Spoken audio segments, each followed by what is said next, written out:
शुरू होती है एक कपल को दिखाने से जो दोनों टूरिस्ट होते हैं। इनमें लड़की का नाम हैदर था जो अपने ग्रुप के साथ ऑस्ट्रेलिया घूमने आए हुए, लेकिन ये ज्यादा देर तक सोए रहे इसलिए ग्रुप इन्हें छोड़कर चला गया। जिस चीज का फायदा उठाकर ये लोग समंदर किनारे आ जाते हैं ताकि शार्क केज वाला एक्सपीरियंस ले सके, यानी इन्हें पिंजरे में डालकर पानी में छोड़ दिया जाएगा और ये शार्क को बहुत ही करीब से देखने का एक्सपीरियंस लेंगे। अब जिस आदमी के पास वो आए थे उसका नाम टकर था और उसने शार्क के इस एक्सपीरियंस का नाम टकर एक्सपीरियंस रखा था। वो फिलहाल यहाँ पर नहीं था इसलिए वो दोनों उसके एक साथी के पास गए जो कहता है कि टकर कुछ दिन आराम करना चाहता है इसलिए वो तुम्हें एक्सपीरियंस करवाने नहीं लेकर जाएगा। पर इतने में टकर खुद आ जाता है। वो काफी पुरजोश नजर आ रहा था। कहता है ऐसे कैसे मैं लेकर नहीं जाऊंगा, मैं तुम दोनों का एक्सपीरियंस जरूर करवाऊंगा। जिसके बाद वो दोनों को कश्ती में बिठाकर समंदर में निकल गया। वो इन्हें बताता है कि बचपन में मैंने शार्क के हमले से सरवाइव किया था, यानी मैं जिंदा बच गया था और उसके निशान मेरे जिस्म पर आज भी हैं। जो बताकर वो निशान उन्हें दिखाता भी। उसने कहा बस उसी दिन से शार्क से मेरा अजीब सा लगाव बन गया। ये सुनकर हैदर कहती है ये जॉब तुम्हारे लिए कितनी मुश्किल होगी मैं समझ सकती हूँ। काफी ड्राउना एक्सपीरियंस रहा होगा तुम्हारा। शार्क के हमले से बचे थे और अब उनके बीच में ही काम करना पड़ रहा है। तुम्हारी जगह अगर कोई और इंसान होता ना तो समंदर को कभी देखता तक नहीं। इस पर टकर ने कहा नहीं नहीं, वो इसमें शार्क की कोई गलती नहीं है। और वो समंदर में खून फेंक देता है और इन दोनों को पिंजरे में डालकर पानी में छोड़ दिया गया, जिससे बहुत सारे शार्क्स इनके चारों तरफ आ जाती हैं। और यही होता है इनका शार्क केज एक्सपीरियंस, जिसमें वो शार्क को इतने करीब से देखकर काफी एंजॉय करते हैं। वो इस बात से भी खुश थे कि जब तक इंसान झटपटाता नहीं, डरता नहीं, शार्क भी गुस्से में नहीं आती, न हमला करती। वो दोनों हंसी खुशी पानी से बाहर आ जाते हैं। टकर का शुक्रिया अदा करके वहाँ से जाने ही वाले थे कि तभी वो अपना असली रंग दिखाता है। अचानक से हैदर की दोस्त के गले में चाकू मारकर उसे दोबारा पानी में फेंक देता है। ये देख हैदर जोर जोर से चिल्लाने लगी, मदद के लिए पुकारती है, लेकिन बीच समंदर में उनकी आवाज सुनने वाला कोई भी नहीं था। और अब टकर उसकी तरफ भी शैतानी मुस्कुराहट के साथ देखने लगता है। उसके साथ टकर ने क्या किया फिलहाल ये दिखाया नहीं जाता और सीन शिफ्ट हो जाता है। इस बार हम एक अमेरिकन लड़की को देखते हैं जो ही कहानी की मेन कैरेक्टर है, जिसका नाम जैफर होता है। वो समंदर में सर्फिंग करती है, इन्हीं समंदर की लहरों पर सर्फ बोर्ड के जरिए भागती है। जिसके बाद सामने वाले गैस स्टेशन में गई जहाँ उसकी मुलाकात एक लड़के से होती है जो एक एजेंट था। उसकी गाड़ी स्टार्ट नहीं हो रही थी इसीलिए उसे मदद की जरूरत। अब जैफर के पास एक बड़ी सी कैंप मैन है जिसमें वो रहती है, लेकिन फिर भी वो उसकी मदद करने को तैयार नहीं थी क्योंकि वो लोगों से दूर रहना पसंद करती। मगर जब वो एजेंट लड़का बार बार जिद करने लगा तो मजबूरन जैफर उसकी मदद करने को तैयार हो जाती। वो उसे अपनी वैन में बिठा लेती है लिफ्ट देने के लिए। जिस बीच उनके बीच इतनी बातें हुई कि एक दूसरे को वो पसंद करने लगे। उनकी दोस्ती हो गई क्योंकि दोनों को ही सर्फिंग बहुत पसंद। ये और टाइम साथ गुजारना चाहते थे इसीलिए दोनों लड़के के घर के बाहर वैन में ही रहे और अच्छा टाइम साथ गुजारते हैं। जिस बीच जैफर का दोस्त इनकी बाहर फेंक देता है जो सर्फ बोर्ड में फिन लगाने के काम आती। अब जैफर का दोस्त इस रिश्ते को लेकर बिल्कुल सीरियस हो गया था इसीलिए वो जैफर से कहता है कि हमें एक साथ रहना चाहिए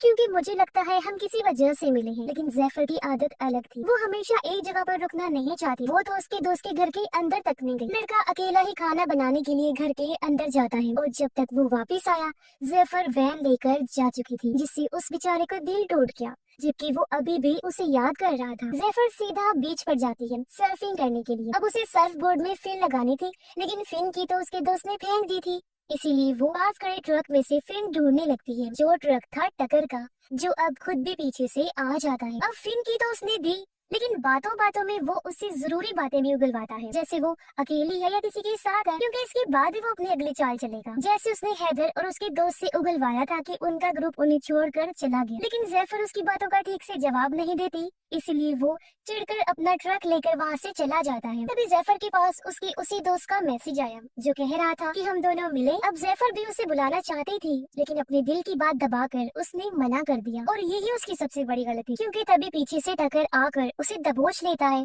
और बेहोश करके अपने साथ ले जाने लगता है। उसने जैफर को गाड़ी में रखा हुआ था। काफी लंबा सफर करने के बाद वो उसे कश्ती में डाल देता है और खुद समंदर में चला जाता है। अगली सुबह उसका दोस्त भी यहाँ पहुँच जाता है लेकिन जैफर उसे कहीं भी दिखाई नहीं दे रही थी, सिर्फ उसकी वैन खड़ी। वो उसके नंबर पर कॉल करता है तब रिंग भी वैन के अंदर से ही आ रही।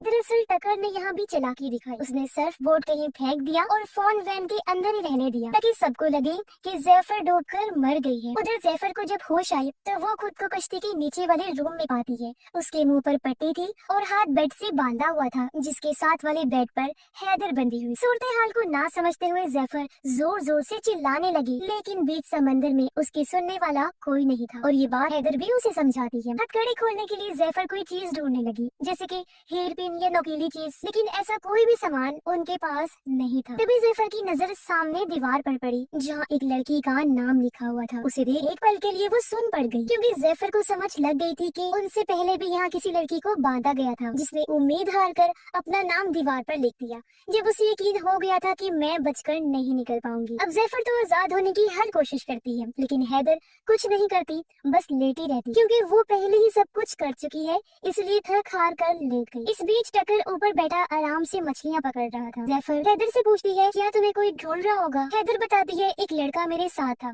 बस उसने ही मुझे ढूंढना था, लेकिन इस कश्ती पर उसके साथ भी बहुत बुरा हुआ। ये सुन जैफर ने अंदाजा लगा लिया कि टकर ने उसे भी मार दिया होगा। फिर हैदर उससे पूछती है, क्या तुम्हें कोई ढूंढने आएगा? जैफर जवाब देती है, आ तो सकता था, लेकिन अब नहीं आएगा। मगर उसका दोस्त तो अभी भी उसके बारे में ही सोच रहा था। वो एक बार फिर बीच पर जाने लगा। तभी वो देखता है कि जैफर की वैन को कहीं ले जाया जा रहा है। उसे काफी अजीब लगा। वो सोचता है, जैफर का ये घर है, इसके बगैर वो कहाँ रह रही होगी। उसकी फिक्र बढ़ती जा रही, इसीलिए वो सीधा पुलिस स्टेशन जाता है और यहाँ से वो जैफर को ढूंढने लगता है। उधर पूरी रात हाथ पैर मारने के बाद जब जैफर आजाद नहीं हुई तो थक हार कर वो वहीं बैठ गई। तभी उसने नोटिस किया कि हैदर ने जो कपड़े पहने हुए हैं उसमें तार लगी हुई है। तार को लेकर वो हथकड़ी खोलने वाली थी कि तभी टकर उनके लिए ब्रेड और पानी लेकर आ जाता है। अब क्योंकि ये पूरा कमरा काफी गर्म था, इसलिए हैदर जल्दी से पानी लेकर पी जाती है। लेकिन जिस तरह वो खुद को चादर से छुपा रही थी, वो देखकर टकर को शक होने लगा। लेकिन इससे पहले वो चादर हटाकर देखता,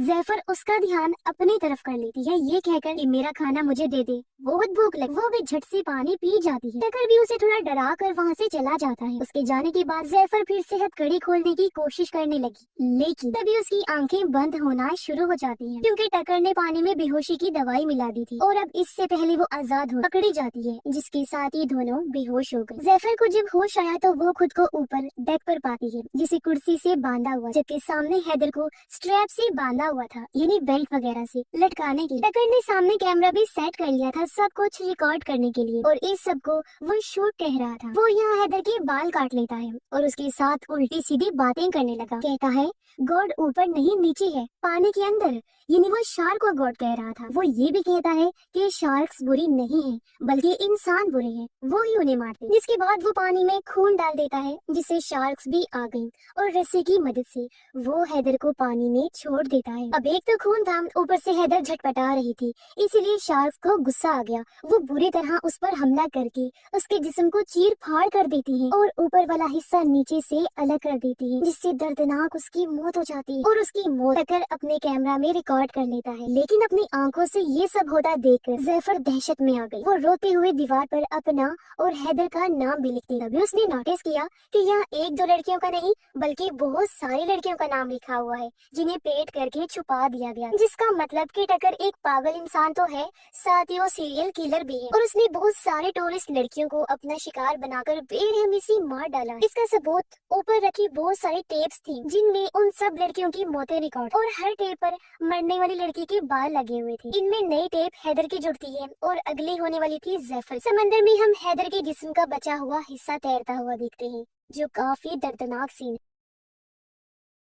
जैफर का दोस्त सर्फिंग करने की बात अभी भी बीच पर भटक रहा था, जहां उसे जैफर का सर्फ बोर्ड मिला, जिससे उसकी परेशानी और बढ़ जाती है। वो सोचता है उसका सारा सामान आसपास ही है, तो फिर जैफर कहाँ पर है। रात को टकर फिर से नीचे आया जैफर के लिए पानी और ब्रेड लेकर, लेकिन जैफर जो गुस्से से भरी हुई थी वो टांग मारकर ट्रे गिरा देती है और उसके मुंह पर ही कह देती है कि तू खुद को शार्क समझता है ना, लेकिन तू शार्क नहीं, एक कीड़ा है, सिर्फ एक कीड़ा, पागल कीड़ा। जो सुनकर टकर वहाँ से गुस्से गुस्से में चला गया। अब जैफर वहाँ पड़ी बाल्टी को तोड़ती है, जिसकी मदद से उसने नुकीला हथियार बना लिया था, क्योंकि उसे पता था कि टकर दोबारा जरूर आएगा। अब जैफर ने पानी तो पिया नहीं था, इसीलिए टकर उसे बेहोशी वाला इंजेक्शन लगाने जाता। जैसे ही वो पास आया, जैफर वो नुकीला हथियार उसकी गर्दन में घुसा देती है, जिससे वो पीछे जा गिरता है। जैफर जल्दी से चाबी लेकर खुद को खोल भी लेती है और वहाँ से भागने लगी, लेकिन तब तक टकर भी उसकी टांग में इंजेक्शन लगाने में कामयाब हो गया। भागकर वो ऊपर आई, रेडियो के जरिए मदद मांगती है, लेकिन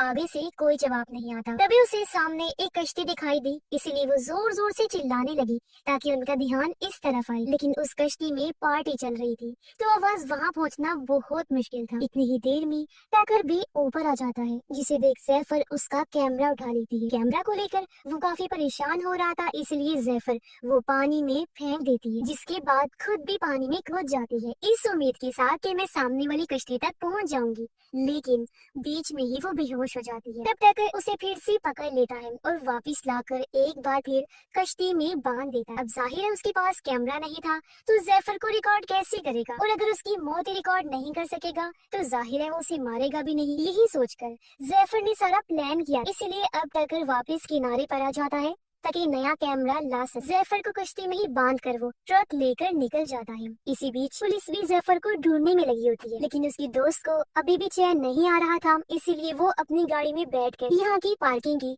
सीसीटीवी फुटेज देखने लगता है, जिसमें वो जैफर की ट्रक के पास टकर के ट्रक को देखता है। उस पर टकर एक्सपीरियंस का लोगो देखकर वो थोड़ा सर्च करता है और उस जगह का सही एड्रेस निकाल कर आखिर उस कश्ती तक पहुँच जाता है। जैसे अंदर आया, उसे नीचे से जैफर के चिल्लाने की आवाज आई, इसीलिए वो जल्दी से दरवाजा तोड़कर अंदर आया और फाइनली जैफर के पास पहुंच जाता है। वो उसे देखकर खुश भी थी, साथ ही हैरान भी कि आखिर ये कैसे बिना किसी क्लू के मुझ तक पहुंच गया। हालांकि ये चीज नामुमकिन, वो भी तब जब मैं उसे छोड़कर आ गई थी और उसे मेरे बारे में कुछ पता भी नहीं था। लेकिन ये बात तो सच हो गई थी जो उसके दोस्त ने कही थी कि हम किसी खास मकसद से मिले हैं। जैफर उसे कही थी कि जल्दी से ऊपर जाकर कुछ लेकर आओ जिससे मैं आजाद हो सकूं, और जल्दी से पुलिस को कॉल कर दो। अब कॉल करते हुए उसका दोस्त ऊपर जाने लगा, लेकिन बदकिस्मती से ऊपर टकर आ गया जो उसे पकड़ लेता है। पुलिस को फोन लग भी चुका था, लेकिन इससे पहले वो कुछ बोल पाता टकर उसका फोन तोड़ देता है, फिर वो मारकर उसे जख्मी कर देता है। लेकिन किसी तरह जैफर का दोस्त भी उस पर हमला करके पीटने लगा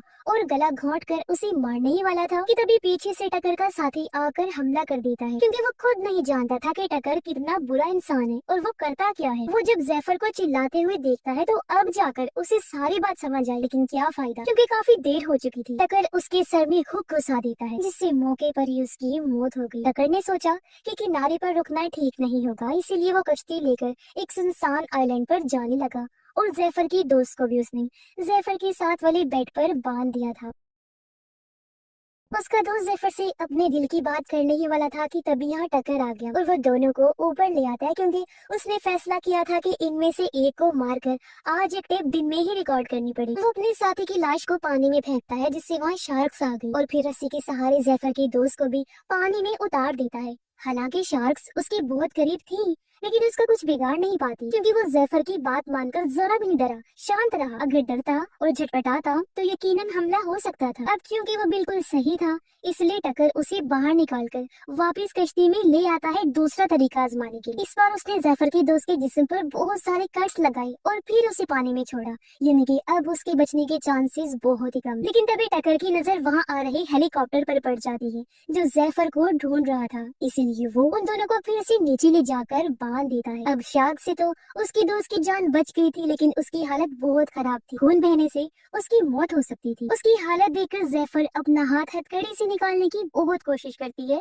लेकिन कोई फायदा नहीं होता। अब उसे कुछ और नहीं सोचा, वो अपना अंगूठा तोड़ लेती है ताकि हाथ बाहर निकाल सके, लेकिन इसके बावजूद भी हाथ बाहर नहीं आता। फिर उसने और भी खतरनाक चीज की, अपने दांतों से बाकी अंगूठे का हिस्सा अलग किया। हालांकि उसे बहुत तकलीफ हुई, लेकिन अब जाकर वो आजाद हुई। तभी यहाँ टकर भी आ गया उसे बेहोश करने के लिए, लेकिन वो उसे ही चकमा देकर रूम से बाहर चली गई, उसे अंदर ही लॉक कर देती है। लेकिन टकर बहुत चालाक था, उसे बाहर निकलने का दूसरा रास्ता पता था। ऊपर आकर जैफर कश्ती को स्टार्ट कर देती है, लेकिन टकर रूम से बाहर आकर पूरे सिस्टम को ही बंद कर देता है। अब कोई और रास्ता नहीं था, इसीलिए वो टकर से भिड़ गई। काफी देर तक उससे लड़ने के बाद पानी में कूद जाती है सामने वाली आइलैंड पर जाने के लिए, जहाँ शादी चल रही थी। लेकिन मुसीबत उसके लिए बहुत, क्योंकि हाथ में से खून निकल रहा था, पानी में शार्क्स थी और पीछे से छोटी कश्ती लेकर टकर भी आ रहा था। इसके बावजूद भी पूरा जोर लगाकर वो पानी से बाहर आइलैंड पर आ जाती है, लेकिन कुछ कर पाती पीछे से टकर आकर उसे पकड़ लेता है। एक बार फिर बेहोश करके वापस कश्ती में ले आया। उसे एहसास हो गया था कि बड़ा खतरा उसका दोस्त नहीं बल्कि जैफर है, इसीलिए उसने इस बार कुर्सी पर बिठाया उसके दोस्त को और स्ट्रैप्स के साथ जैफर को लटका दिया। तभी यहाँ पर बड़ी सी व्हाइट शार्क आ गई, जिस वजह से बाकी शार्क्स वहाँ से चली जाती हैं। आज का उसका ये शो काफी बड़ा होने वाला था, जो देखकर वो काफी खुश भी हुआ और चौंक भी गया, क्योंकि बचपन में उस पर भी व्हाइट शार्क ने ही हमला किया था। और अब वो बिना टाइम गवाए जैफर को पानी में छोड़ देता है, लेकिन जैफर रिलैक्स थी इसलिए अभी भी बची हुई। तब एक भाले से टकर शार्क को मारकर उकसाने लगा। तब भाला गलती से जैफर के पास चला गया और वो आजाद होकर पानी में चली जाती है, जहाँ वो व्हाइट शार्क को काफी करीब से देखती है। अब शार्क उसके करीब आती जरूर है, लेकिन बिना कोई नुकसान पहुंचाए वहाँ से चली जाती है। हालांकि उसके हाथ से खून निकल रहा था, फिर भी जैफर देखती है कि शार्क के ऊपर भी एक कट का निशान है, जिसका मतलब था कि वो भी शार्क का सर्वाइवर है।